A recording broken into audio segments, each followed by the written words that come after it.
පැලපොල් 5ක් විතර කාලා තියෙනවා. ඒතර කෙසෙල් 30ක් 35ක් විතර කෙසෙල් පැල හානි කරලා තියෙනවා. මේ අපිට හැමදාම ලොකු කරදරයක් මේක. මේ එහා පැත්තේ තියෙන කැලේ තියෙන්නේ. කැලේ එහා පැත්තේ තියෙන්නේ. එතනින් ඇවිල්ලා තමයි තාප්පෙත් කඩාගෙන ඇවිල්ලා මේ ගසුත් කාගෙන ගෙට ඇවිල්ලා තියෙනවා. ඊට පස්සේ මේ එලවාගෙනත් ආවා අලියා. එලවාගෙනත් ආවා ඇවිල්ලා වීවුර එතන හතරක් අයින් කරලා තිනවා. කාලා තියෙනවා. එකක් අරන් ඇවිල්ලා අලියා. ඒ අරන් ආවට පස්සේ තමයි අපි අලියා ළඟට ආවට පස්සේ තමයි එලවාගෙන ගිහිල්ලා ආය ආපහු අලියා එලවාගෙන ගිහින්.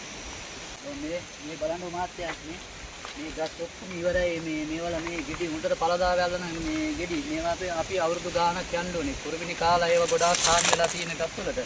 ගස් වලින් ගොඩාක් හානි වෙලා තියෙනවා. ඉතින් අපි තෙල් බෙහෙත් ගහලා ඔක්කොම කරන්නේ. දැන් මේවල මේ තව ගොඩාක් මේ වගේ ගස්ින් 15ක් විතර කාලා තියෙනවා. කොහොමද අපි ඔලුව උස්සන්නේ? ඉතින් මේ විදිහට මේ වෙනකොට දැන් තියෙන මෙහින් පෑවිල්ල වැඩි. අපි නිතරම අපි වතුර දානවා මේ ගස් වලට.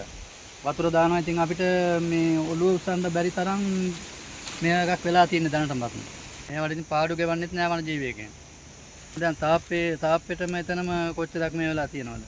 ඒ නිසා අපිට ඉතින් මොකක් හරි සාධාරණයක් කරලා දෙන්න කියලා තමයි අපි ඉල්ලා සිටින්නේ.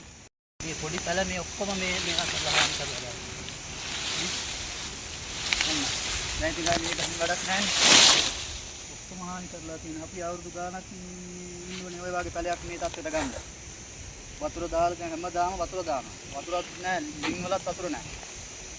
දැන් මේ පායන පැලවල ලිඳකවත් වතුරක් නැහැ. ඉතින් අපිට මේවට යන බිලක්වත් මේවා කවර කරගන්න බෑ. ඒ තරම් අපි ගොඩාක් අපහසුතාවයකට පත් වෙලා තියෙන දැනටම.